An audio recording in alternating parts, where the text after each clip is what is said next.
Hey guys, it's Tia from That's What She Fed, and I'm about to do an emergency transplant. He looks really sad, and he needs to get out of this box. He is like, ooh, I'm not gonna make it. So I bought this dormant cherry bush, which I'm really excited about. They get very big and produce up to 2 gallons of fruit per bush, and beautiful blooms. How cool is that? So I bought it. I was excited. I bought it before they sold out because it was like there were hardly any left, and so I was scared, but it was too early to plant it outside, and so I just kept it inside, and now it's not dormant, and it's like, I need soil and water and nutrients, please, for the love of God. So I'm gonna plant it in a pot right now so that it can be moved to warmer places until it's ready to go in the dirt when it's not gonna be too cold and freeze. So we're currently in the middle of a storm, technically, I think, but it has calmed down enough where the sun has come out a little bit. It's getting kind of windy now, but I'm gonna try to transplant this really quick while I have time, and then I'm probably gonna book it back inside.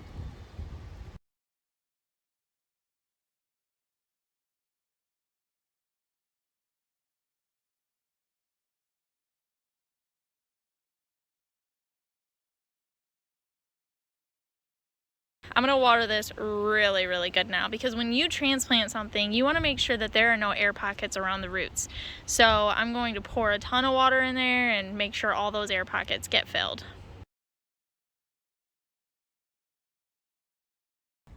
Now all we can do is pray.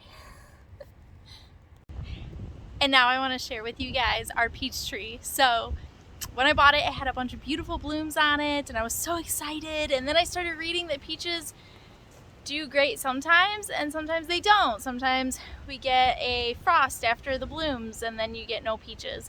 And so it's been mixed reviews. I've been asking everyone in the groups, all the locals, and I just get all these mixed reviews. My neighbor has 2, and he says he doesn't like them and he never gets anything. So I don't know. I don't want to spray with chemicals. I've told you guys I try to do everything organically. And so after buying it, I decided I was going to take it back. But then, look at the little baby peach. Oh my gosh. So now I'm like, I can't take it back. So I think we're keeping the peach tree. How adorable. Now this thing is bigger than I realize. I'm always underestimating it. So I keep bringing it in the house every time there's a chance of frost, and it's like whacking the ceiling and it's like bent. But I think it's happier than being left out in the frost, hopefully. And let's hope I can keep it happy unlike the cherry bush. So wish me luck, you guys. And I have one more thing that I'm excited to share with you guys, and it's probably the best part about this entire video. So let me go get it. Drum roll, please. We got a new baby goat. This is Toby. And Toby is now indoors with us. The babies, Sigurd and Poppy, are now outside, and Toby is inside with us in diapers, drinking milk. Oh, sweetie. Until we are sure that he has nothing contagious, only because he's new. He doesn't have any symptoms or anything, but when introducing new goats, you want to make sure that they're healthy before putting them with your herd. So he's going to be inside with us for a little while, and then he can go out and be with them. And oh my gosh, Toby is so sweet. When we first got him, I was nervous. First of all, let me back up and give you a little bit of backstory.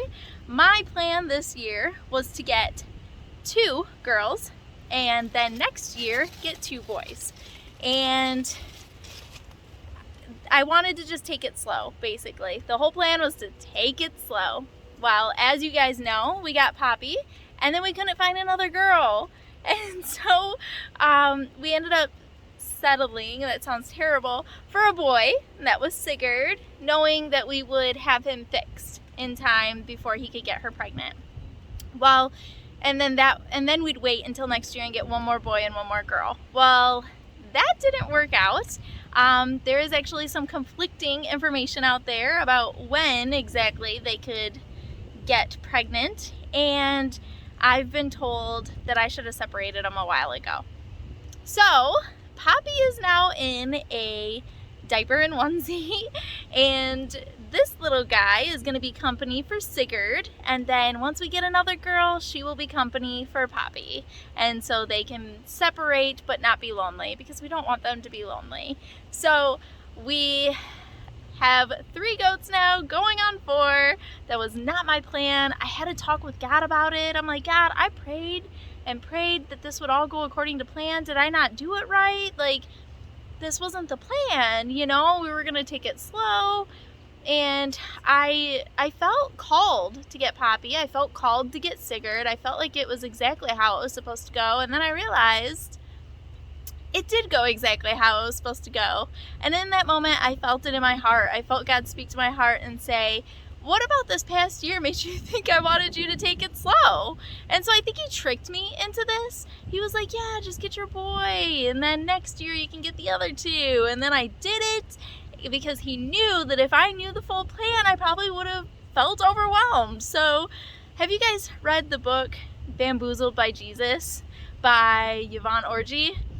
Oh my gosh, read it, because this is exactly what she talks about.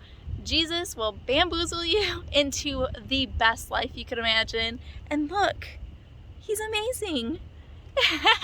And I can handle it. I'm not overwhelmed like I thought I would be. I've got 3 bottle babies, 2 in diapers, and it's going awesome. I couldn't be happier. And now we're looking for our 4th, a little girl. So getting Toby was a little bit of a leap of faith, because with Poppy and Sigurd, they had already been pros at drinking out of the bottle. They'd already been accustomed to humans. They were just little love bugs. Whereas Toby had to be captured and like chased and then captured before we could take him home.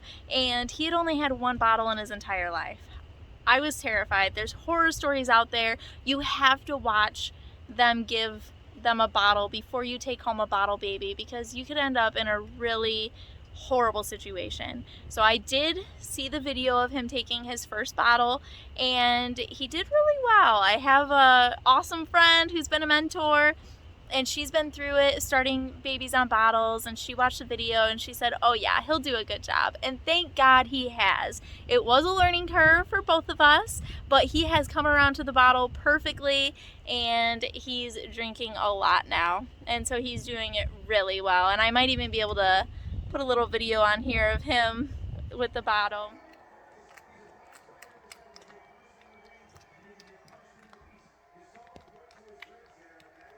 So he was skittish at first, and I was really sad about that, because obviously we want them to love us, but as you can see, he's not very skittish anymore, and I'm hoping that pretty soon we'll be able to do this. So I just wanted to capture on video all my dreams coming true. As a kid, we had hound dogs, beagles, and blue-tit coon dogs, and they are hunters, so they would always take off running. But now I got 2 dogs that follow perfectly, and 2 baby goats that also follow perfectly. So we go through hikes through the woods.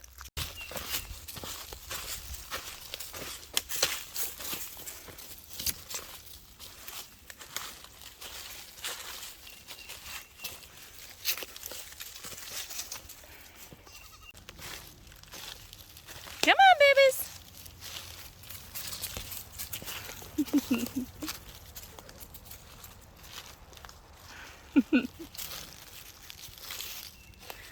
We love going for hikes, don't we, babies? Come along, my little loves. So thank you guys so much for watching. Please like and share. I hope to be an inspiration to others who are on a similar journey, or people who just want to produce their own food. Like I said, you can do it anywhere, and I appreciate you watching. Thank you so much for being a part of all of the updates. Our farm is growing so fast. God bless you guys, and have an amazing day.